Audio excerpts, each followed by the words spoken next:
નમસ્તે વિદ્યાર્થી મિત્રો, આજની ઓનલાઈન ક્લાસમાં આપ સૌનું સ્વાગત છે। આજે આપણે ભણીશું પ્રકરણ नंबर 22 वीरों का कैसा हो वसंत। वसंत ऋतु की जब बात आती है तब हमें पता चल जाता है कि यह वसंत ऋतु की बात है। वसंत ऋतु में कैसा होता है माहौल विद्यार्थी मित्रों? तो वसंत ऋतु में विद्यार्थी मित्रों चारे कोर हरियाळी होय, सरस मजानुं वातावरण होय। तो एवं ज कई वीरों का वसंत बात करवामां आवी छे। तो वीरों वसंत केवो होय तो आपणे प्रस्तुत कविता में एनो अभ्यास करीशुं। जेना कवयित्री छे सुभद्रा कुमारी चौहान जी, जिसका जन्म 1904 और जिसका निधन 1941 में हुआ था। सुभद्रा कुमारी चौहान का जन्म प्रयाग के ठाकुर रामनाथ के में हुआ था। काष्टवे थे, वह गर्ल्स कॉलेज में आपने शिक्षा प्राप्त की थी और उसका विवाह खंडवा निवासिया लक्ष्मण सिंह चौहान के साथ संपन्न हुआ था।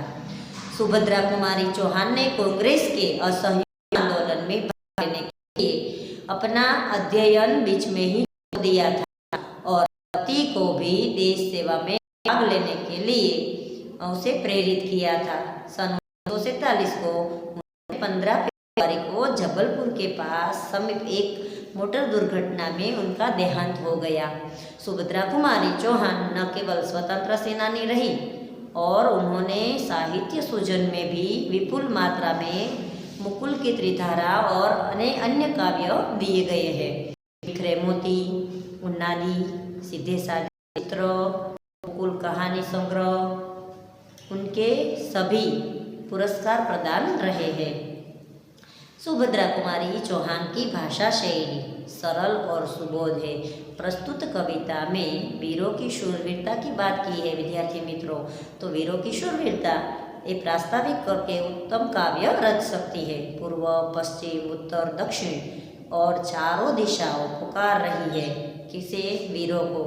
पर्वत हल्दी घाट सी गढ़ की तैनात हो गए हैं, वीरों का कैसा वसंत है यह कहकर कवयित्री ने शूरवीरों का उत्साह जो है वह बढ़ाया है।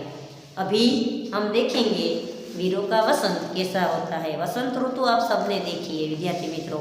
तो वसंत ऋतु का प्राकृतिक सौंदर्य जो है वह अद्भुत होता है, वह प्रसिद्ध है।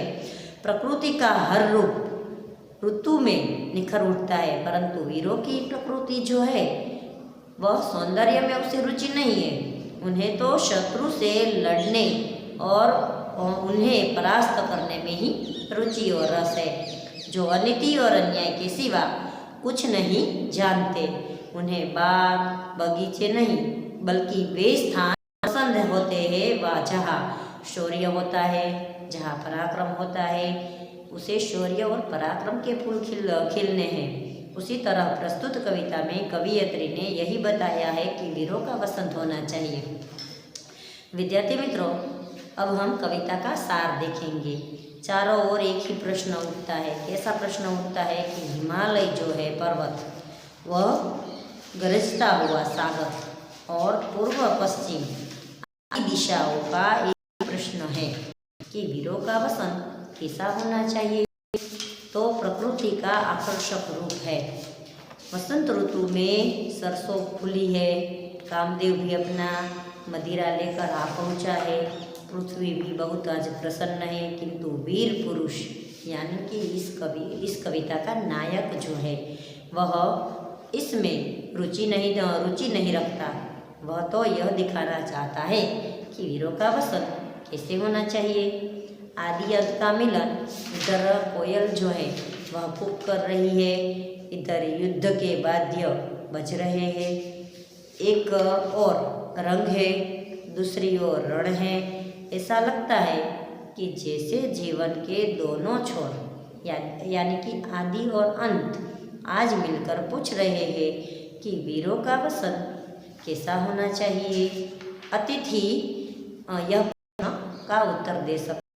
लंका और कुरुक्षेत्र में विद्यार्थी मित्रों वीरों के पराक्रम की बात की जाए तो वीरों का वसंत कैसा हो, यह प्रश्न का हम उत्तर दे सकेंगे। राणा प्रताप आपने राणा प्रताप और तानाजी मालसूरे की वीरता की, बलिदानों की बात आपने सुनी है। 7वीं कक्षा में एक पाठ आता था जिसमें तानाजी और छत्रपति शिवाजी और कैसे कैसे वीरों बन चुके हैं उनकी बात जो है वो इस पाठ में की गई है। बताने की आज़ादी नहीं, आज भूषण और चंद बरदाई का वीर रस जो है और कलम पाबंदी है, फिर हमें कौन बताए कि वीरों का वसन कैसा होना चाहिए। अभी यह हमें कविता का सार देखा, अब हम कविता देखेंगे। तो कविता में क्या है कि वीरों का वसन कैसा होना चाहिए।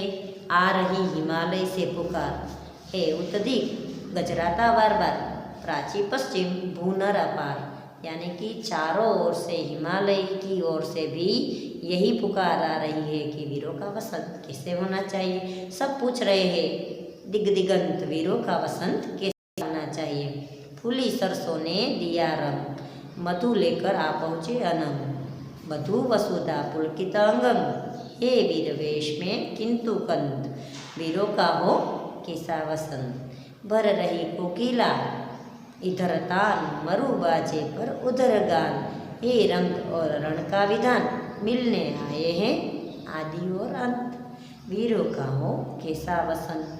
कह दे अतीत अब मौन त्याग, लंके मुझ में क्यों लगी आग, क कुरुक्षेत्र जब अब आ जाग जाए, और बतला अपने अनुभवनन, वीरों का हो कैसा वसंत। हल्दी घाट के शिलाखंड एवं दुर्ग, सिंहगढ़ के प्रचंड राणा ताना को कर घमंड, जो जगह आज सूरजवंत, वीरों का हो कैसा वसंत। भूषण अथवा कवि नहीं, बिजली भर दे वह छंद नहीं, है कमल बंदी स्वच्छ नहीं, फिर हमें बतावे कौन हंत, वीरों का हो कैसा वसंत। तो प्रस्तुत कविता में हमें कुछ कठिन शब्द भी दिए गए हैं, तो हम उसे लिखेंगे और उसका अध्ययन भी करेंगे। कविता में से कुछ कठिन शब्द है।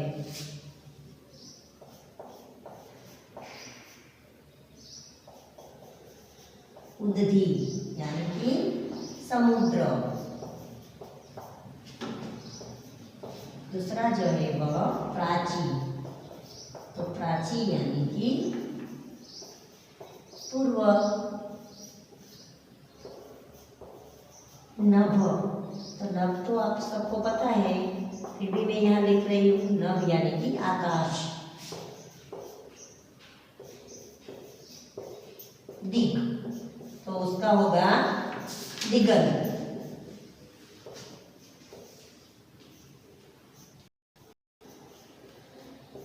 मधु,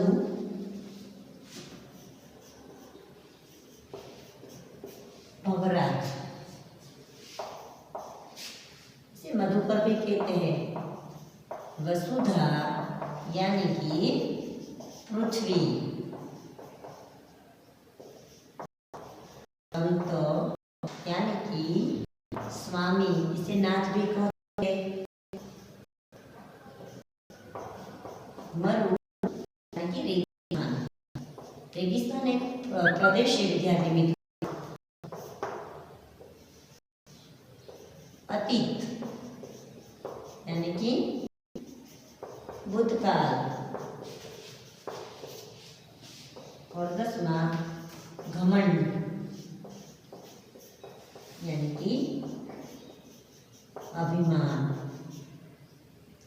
तो इस तरह से हम कठिन शब्द जो है उसका अर्थ जान सकते हैं। तो आप भी इसको पाकी बुक में लिख लो।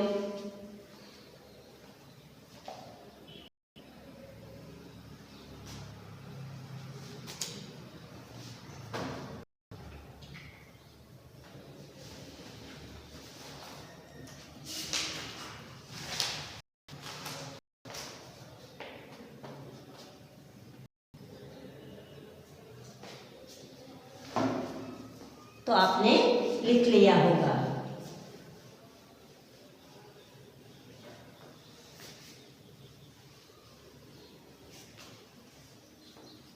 अभी हमने कविता का सार देखा, कविता देखी और उनमें से कुछ कठिन शब्द भी लिख लिए हैं। अब हम कविता का अर्थ देखेंगे।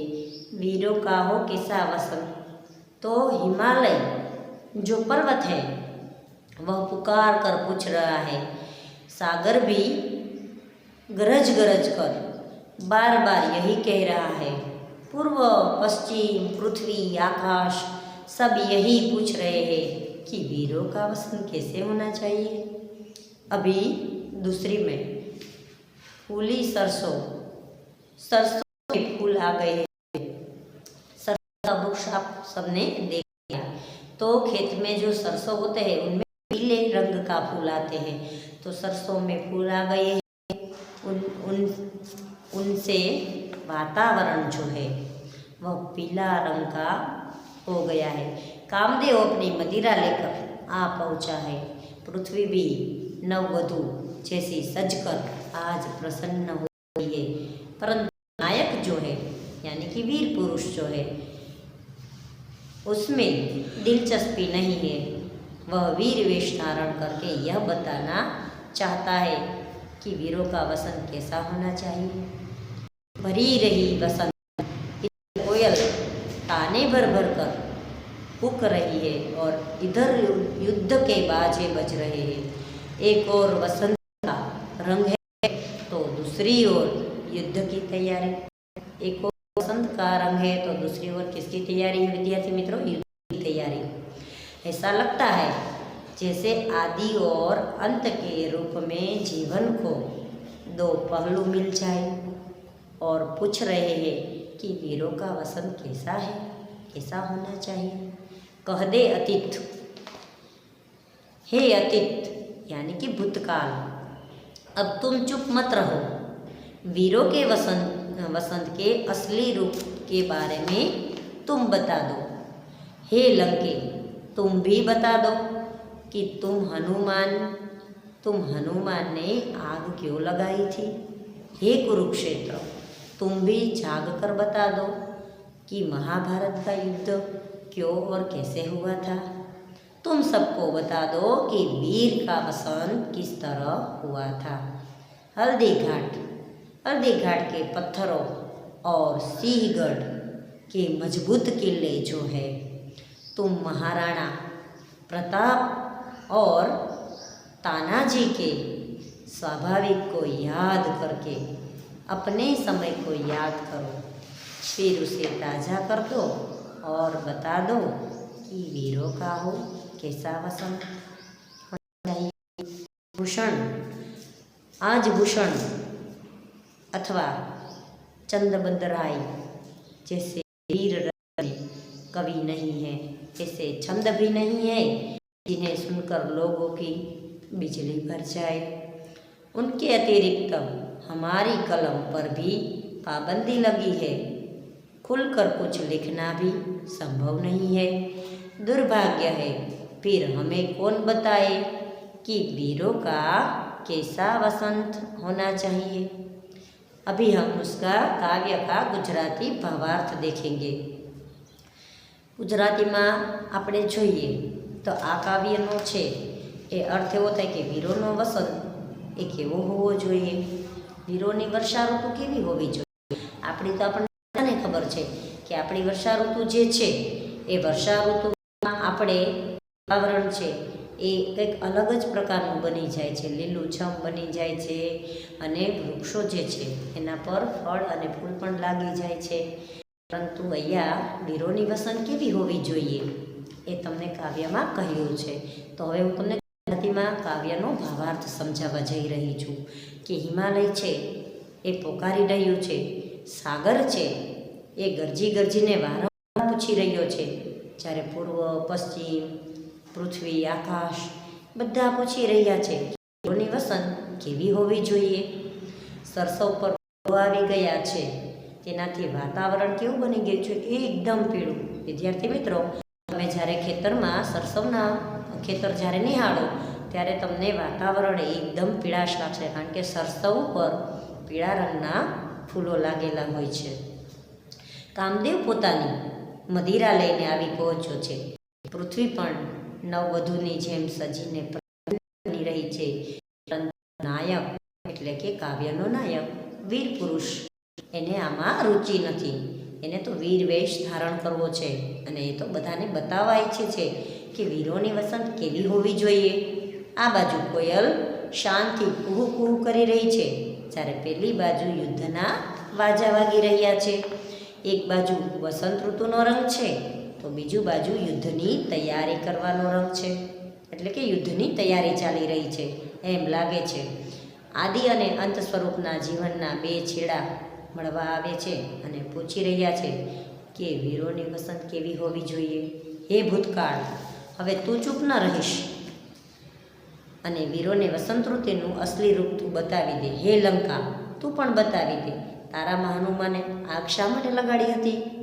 હે કુરુક્ષેત્ર, તું પણ જાગીને બતાવી દે કે મહાભારતનું યુદ્ધ શા માટે થયું હતું. તું વીરોને બતાવી દે કે વસંત ઋતુ કેવી હોવી જોઈએ. હલ્દીઘાટના પથ્થરો અને સિંહગઢના મજબૂત કિલ્લા સમા એવા મહારાણા પ્રતાપ અને તાનાજીના સ્વાભિમાનને યાદ કરીએ તો પોતાના સમયમાં સ્ફૂર્તિથી ફરી તાજી કરી લો અને બતાવી દો કે વીરોની વસંત કેવી હોવી જોઈએ. આજે કવિભૂષણ અને ચંદ્રબાઈ જેવા વીર રસોને કવિઓ નથી, એમાં છંદ પણ નથી, જેને સાંભળીને લોકો વીજળી જેવી બલિદાનની ભાવનાથી સળગળી ઉઠે છે. આ ઉપરાંત અમારી કલમ પણ પ્રતિબંધ લાગેલો છે. સ્પષ્ટ શબ્દમાં પણ લખવું એ સંભવ નથી વિદ્યાર્થી મિત્રો. હે દુર્ભાગ્ય, પછી અમને કોણ બતાવશે કે વીરોની વસંત કેવી હોય છે. તો આપણે પ્રસ્તુત કાવ્યમાં આજે વીરોની વસંત કેવી હોય છે, એટલે કે વીરોની વર્ષા કેવી હોય છે એનું આપણે આજે અભ્યાસ કર્યા. તો વિદ્યાર્થી મિત્રો, આપણે પણ વીર પુરુષ બનવું જોઈએ અને સ્ત્રીઓ હોય તો એને વીર સ્ત્રી બનવું જોઈએ. આપણામાં પણ આવા વિકસાવવા જોઈએ. તો વિદ્યાર્થી મિત્રો, આજે આપણે જે ભણ્યા એ વીરોનું વસંત વિશે ભણ્યા. તો આજનો તાસ છે એ આપણે અહીંયા પૂર્ણ જાહેર કરીએ છીએ. ત્યાં દરેક વિદ્યાર્થી મિત્રોને મારા જય હિન્દ, જય ભારત.